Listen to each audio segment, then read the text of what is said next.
হ্যাঁ ভাই দেন এনে টিয়া বইলা দে বুঝছেন। হ্যাঁ জাহাঙ্গীর ভাই কি নিতেছেন? দেশের লোক মনে হয় কি বুঝছেন। হ্যাঁ সৌদি আরবে টিয়া পড়ে থাকে এইরকমই টিয়া পড়ে থাকে। হ্যাঁ আচ্ছা, দেশের আত্মীয় স্বজন মনে করে টাকা এভাবে সৌদি আসলে পাওয়া যায়। হ্যাঁ আত্মীয় স্বজন তো তাই মনে হয় যে আত্মীয় স্বজন মনে হয় যে সৌদি গেলে টিয়া পড়ে না যে বহুত। হ্যাঁ হ্যাঁ পড়ে থাকে আমরা গুছা গুছা বাংলাদেশে পাঠাই, তারা মোবাইল চায়, হ্যাঁ। এ রাইট চায়, সোনার চেন চায়। হ্যাঁ হ্যাঁ। আমরা কষ্ট হয়ে এত বড় টিয়া গুছাই।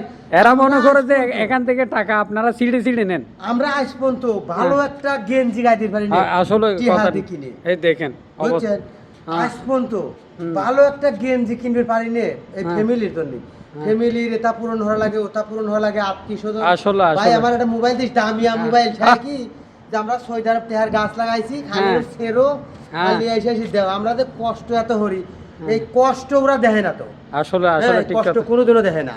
হ্যাঁ সবাই আসলে মনে করে যে এখানে টাকা ফ্রিতে পাওয়া যায়। হ্যাঁ, আসলে কষ্ট করে যে টাকা দেখেন জাহাঙ্গীর ভাইয়ের অবস্থা দেখেন। টিহাতে ফ্রিতে পাওয়া যায় যে এক মাস ডিউটি হলি পরে টিহা দেয়, এই হ্যাঁ। 1000 দেয়, এক হ্যাঁ। মাস ডিউটি হলে 1000 দেয়। আহ, বুঝছেন আর সবাই ভিডিওটা ভালো লাগলে আর শেয়ার আপনি- করুন। আমাদের প্রবাসীদের সাথে যদি মিলে যায় তাহলে ভিডিওটা শেয়ার করে দিন।